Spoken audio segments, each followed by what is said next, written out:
Well, it's time for another one of our slightly different than usual Sunday specials as we return today with something that is loosely a follow up of one of my guides from a couple of months ago. I'm talking about the Youth Development Guide, which you guys have supported in massive numbers. I'll put a link to it up in the eye above because we're not going to cover all the points from that today, and some of the points we talk about are going to be linked to what we covered in there. However, as a bit of a follow-up to that, based on some of the comments, some of the follow-up chat in Discord, and some of the misconceptions and myths I've seen across forums when doing research for this, I thought I'd come back and have a talk about the difference between development squads and academy squads, because there do seem to be quite a few misconceptions in this area. So we're going to talk today about the key differences in development between your under 21 slash reserve slash B team side and your under 18 slash under 19 youth academy side. Of course, what it's called will depend on what club you're at, what level you're at, and what nation you're in. But we're going to talk about the key differences between the two, what it means in terms of FM rather than in real life, and how you can help decide which one is better for your player, albeit ultimately it is your decision because it will depend a bit on a number of different factors, including your first team squad, your facilities, coaching, etc. So if you're looking forward to that, then please do put a thumbs up on the video. A massive thank you as always to HelloFresh UK for the support and the partnership. You can find a link at the top of the description to get lots of money off your first order with them.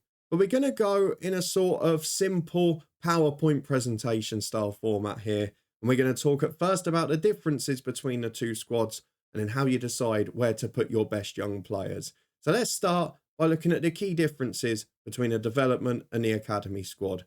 I should just quickly point out that, as you can see from this slide, for the rest of this video, for simplicity purposes, I'm going to refer to the development reserve B team side as the under 21s, as it is in English football, and I'm going to refer to the academy, the youth, the under 19s, whatever, as the under 18 side, which again is the term it's given for English football teams. So let's compare and contrast some of the things that are different and, in a couple of cases, similar between the two squads at the moment. And the first one is the biggest one.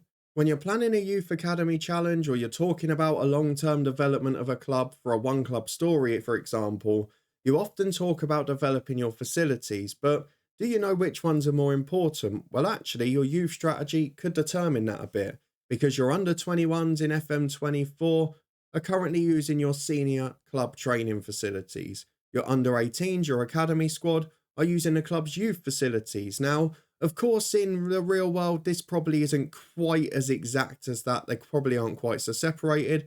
I mean, let's take St George's Park as an example with the England national team. Everyone trains at the same place. They can move between pitches. They can step up a level. They can come and see the senior squad if they're doing well at a youth team, etc.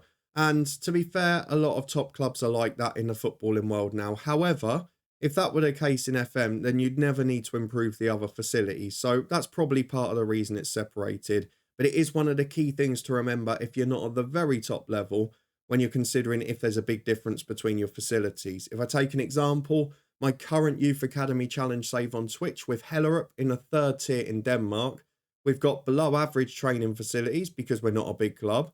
But we've got a parent club agreement with Copenhagen, which means we're using their youth facilities. So our under 18s have got access to great facilities. Our under 21s and our senior squad have got access to our little diddly senior ones. So there's part of the difference you can find at different levels. We also get through to coaching next because that's a pretty important point too. This one is fairly obvious, but I felt I couldn't leave it out because you do get upset with me if I leave out any little things. Of course, your under 21s, your development squad, will benefit from the under 21 coaching team, whereas your under 18s will benefit from your under 18 coaches and those that you've employed in that capacity. Now, the big thing here is that depending on your squads, if you've got a club that's only just added a development squad but has had an under 18s for years, you might actually have a bigger coaching team in the youth team than you will in the development one. And you may also have better coaches in one or the other as you go along. Certainly if you're moving to a new club, and you're not perhaps in the position financially to offer them all mutual terminations, you might want to consider which one has the best coaching at the moment.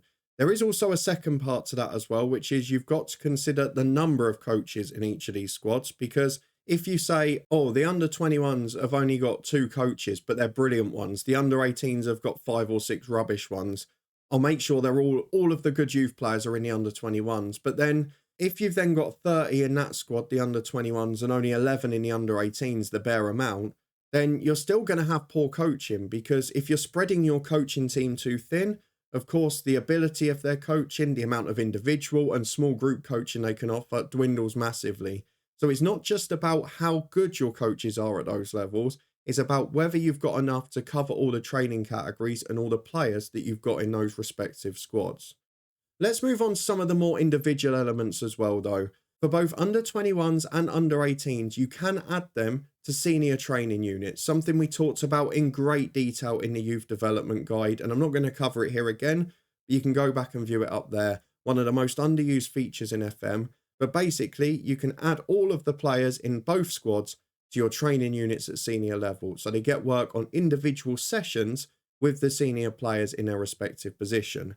However, from those two squads, only the development ones, the under-21s, will usually be available to add to senior mentoring groups, which is also very important when it comes to the personality of your youth stars, as we mentioned again in the youth development guide. Now, the reason for this is basically linked to facilities. Yes, both of those players, if they're in a senior training unit, will be doing individual sessions or individual days with the senior squad. If you've got someone in a mentoring group, they're going to be with those people over a number of months being tutored. So they'll be sharing time with them in the canteen, on the training pitch. They'll be sharing time with them behind the scenes and within their social groups, which they're not going to be able to do if they're just turning up for a day from the under-18s and training with the senior squad. So that's probably why in FM it can only be the under-21s or the development players that can then be put in a senior mentoring groups, because based on the facilities they're using and the fact they're at the same campus, as you like, they're the ones who would actually be on the same site to go and be mentored over a longer period of time.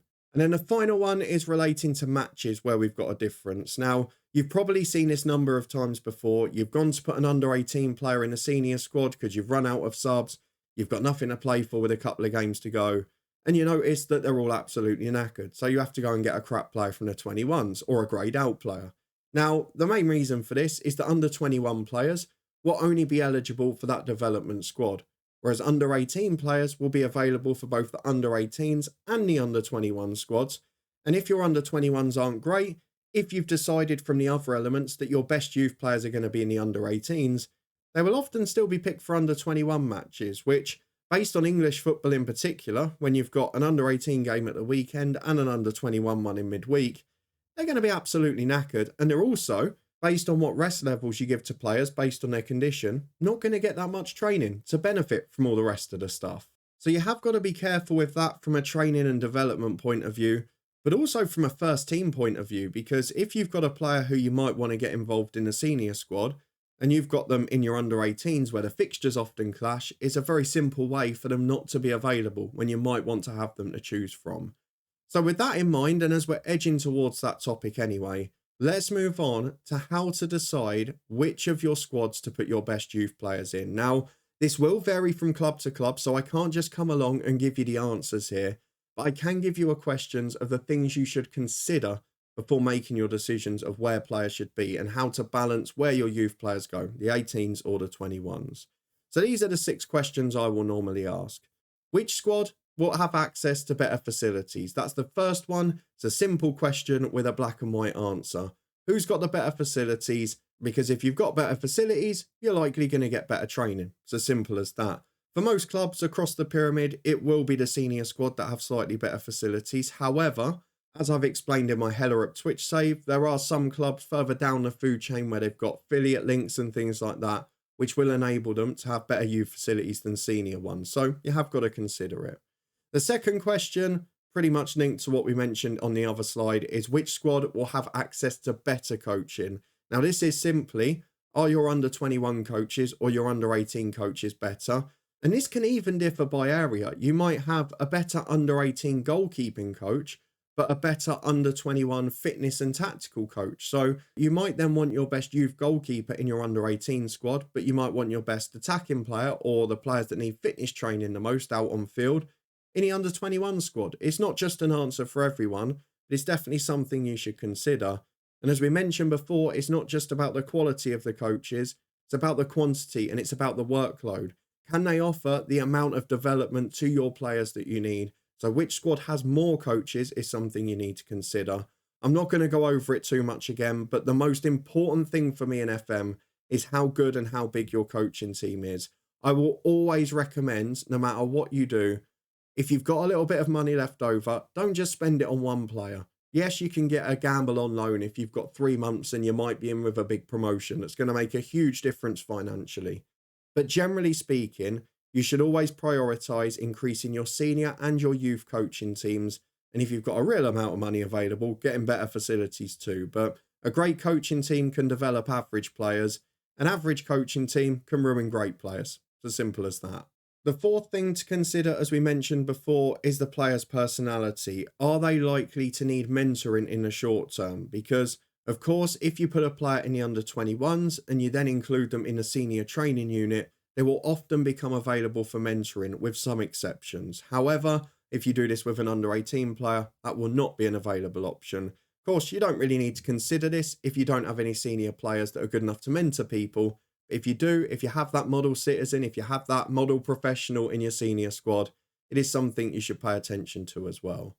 The fifth and final question within your club is, will this player get first team minutes? Because again, if they will, consider which squad's fixtures clash less with the first team ones, who's going to get the most breaks. And again, if you put them in the under-18 squad or the youth academy squad, they're going to be available for those and the development fixtures, which might mean they're absolutely cream crackered and not even training to develop by the time they get to the weekend for your match. And then the final thing to consider, and this is probably more helpful for the players who you don't think are going to make it, or for the players with great personalities who really need to be playing football but you can't offer it to, and certainly for a lot of those over the eligibility age for the under-18 or the youth squad, is who can I loan out? Because if you can loan out some of your players that are maybe not as good, are taking up your coach's time, but will actually probably gain more from playing football, or can maybe get themselves a move away to force a professional career in the long term, then you've got a chance of giving more specialised training and reducing the workload for your youth and your development coaches, which can be just as valuable as having more coaches, because you're essentially reducing the workload without adding any coaching staff or costs. That's not to mention the fact you might save a bit on the wage bill too. I would often recommend, if this is for players that are going to potentially make it, or you are looking at playing in the future, make sure they're ones who have got a very strong personality or are going to clubs with very decent training facilities. And of course, make sure they're not good enough to be playing in your squad, because they'll probably benefit more from that, unless they're getting ridiculous loan moves elsewhere. So those are the things that I would consider before deciding whether or not to put a player in the under-18s, the under-21, and consider them for youth or development squads. Of course, the decision for each club and each team will vary based on which team has better facilities, who has better coaching, how many coaches you have in each team, etc. Of course, some clubs don't even have the luxury of an under-21 squad, so you might not have the option to worry about. Personality, first team situation, all important parts of it, but I would recommend you consider all of these things before making your ultimate decision. I hope you found this fairly useful. It's a little bit of a follow-up because we've seen a few different opinions on the comment section, and there does seem to generally be a bit of confusion about the differences between the 21s and the 18s. But hopefully this gives you a little bit of a guide between development and academy and what each of them means in Football Manager 2024.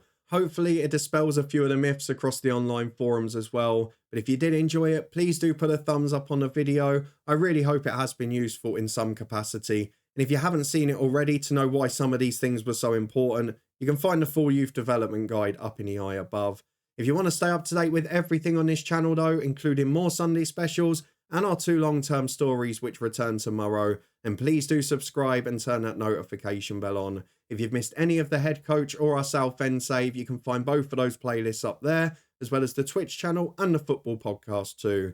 But thank you very much for watching. Thank you to HelloFresh UK for their support again. And I really hope you found some helpful information from our little follow-up regarding youth development. I'll see you back here tomorrow as the head coach returns, and hopefully your best youth talents will be improving very soon.